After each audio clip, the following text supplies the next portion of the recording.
5 of The Science of Getting Rich by Wallace D. Wattles. Chapter 5 Increasing Life. You must get rid of the last vestige of the old idea that there is a deity whose will it is that you should be poor, or whose purposes may be served by keeping you in poverty. The intelligent substance which is all, and in all, and which lives in all, and lives in you, is a consciously living substance. Being a consciously living substance, it must have the nature and inherent desire of every living intelligence for increase of life. Every living thing must continually seek for the enlargement of its life, because life, in the mere act of living, must increase itself. A seed, dropped into the ground, springs into activity, and in the act of living produces 100 more seeds. Life, by living, multiplies itself. It is forever becoming more. It must do so if it continues to be at all. Intelligence is under the same necessity for continuous increase. Every thought we think makes it necessary for us to think another thought. Consciousness is continually expanding. Every fact we learn leads us to the learning of another fact. Knowledge is continually increasing.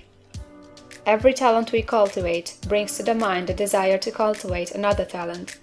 We are subject to the urge of life, seeking expression, which ever drives us on to know more, to do more, and to be more. In order to know more, do more, and be more, we must have more. We must have things to use, for we learn, and do, and become only by using things. We must get rich, so that we can live more.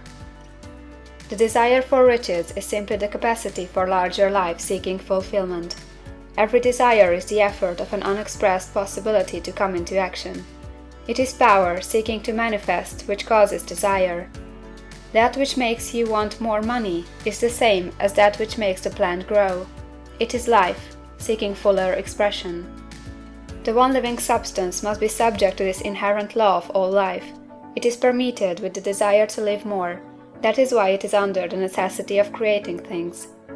The one substance desires to live more in you, hence it wants you to have all the things you can use. It is the desire of God that you should get rich. He wants you to get rich, because He can express Himself better through you if you have plenty of things to use in giving Him expression. He can live more in you if you have unlimited command of the means of life. The universe desires you to have everything you want to have. Nature is friendly to your plans. Everything is naturally for you. Make up your mind that this is true. It is essential, however, that your purpose should harmonize with the purpose that is in all. You must want real life, not mere pleasure of sensual gratification. Life is the performance of function, and the individual really lives only when he performs every function, physical, mental, and spiritual, of which he is capable, without excess in any. You do not want to get rich in order to live swinishly, for the gratification of animal desires. That is not life. But the performance of every physical function is a part of life, and no one lives completely who denies the impulses of the body a normal and healthful expression. You do not want to get rich solely to enjoy mental pleasures, to get knowledge, to gratify ambition, to outshine others, to be famous. All these are a legitimate part of life, but the man who lives for the pleasures of the intellect alone will only have a partial life, and he will never be satisfied with his lot. You do not want to get rich solely for the good of others, to lose yourself for the salvation of mankind, to experience the joys of philanthropy and sacrifice. The joys of the soul are only a part of life, and they are no better nor nobler than any other part. You want to get rich in order that you may eat, drink, and be merry when it is time to do these things, in order that you may surround yourself with beautiful things, see distant lands, feed your mind, and develop your intellect, in order that you may love man and do kind things, and be able to play a good part in helping the world to find truth. But remember that extreme altruism is no better nor nobler than extreme selfishness. Both are mistakes. Get rid of the idea that God wants you to sacrifice yourself for others, and that you can secure His favor by doing so. God requires nothing of the kind. What He wants you is that you should make the most of yourself, and for others. And you can help others more by making the most of yourself than in any other way.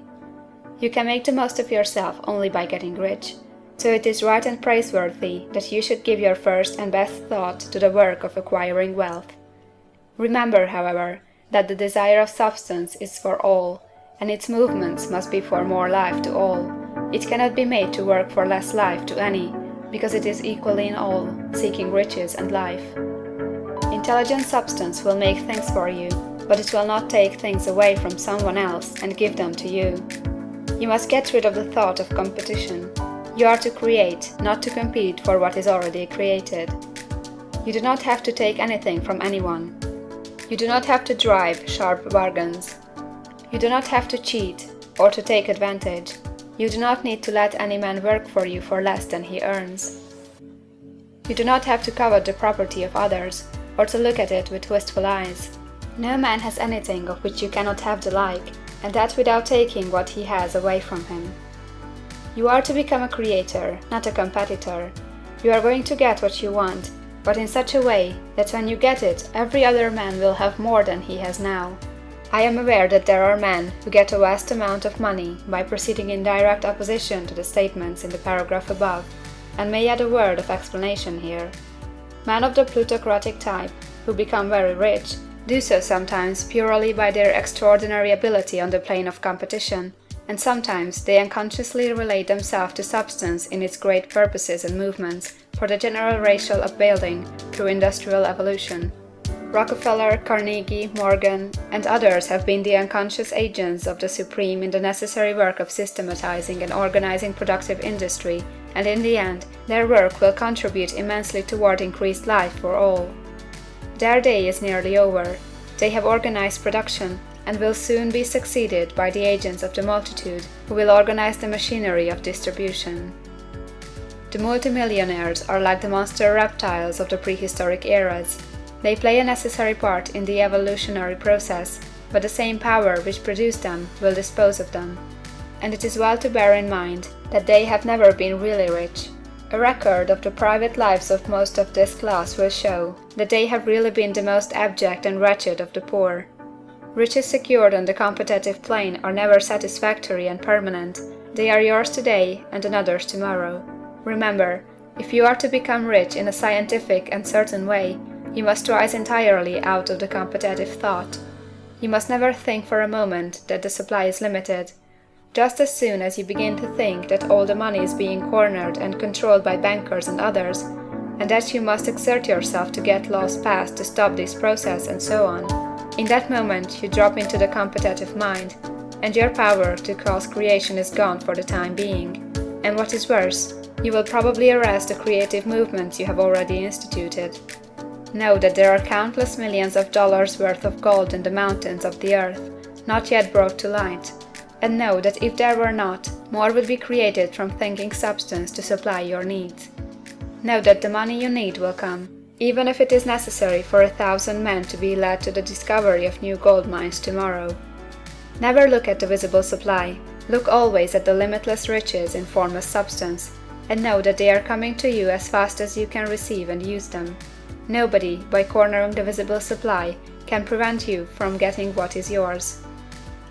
So never allow yourself to think for an instant that all the best building spots will be taken before you get ready to build your house, unless you hurry. Never worry about the trusts and combines, and get anxious for fear they will soon come to own the whole earth. Never get afraid that you will lose what you want because some other person beats you to it. That cannot possibly happen. You are not seeking anything that is possessed by anybody else. You are causing what you want to be created from formless substance, and the supply is without limits. Stick to the formulated statement. There is a thinking stuff from which all things are made, and which, in its original state, permeates, penetrates, and fills the interspaces of the universe. A thought, in this substance, produces the thing that is imaged by the thought. Man can form things in his thought, and, by impressing his thought upon formless substance, can cause the thing he thinks about to be created. End of chapter 5.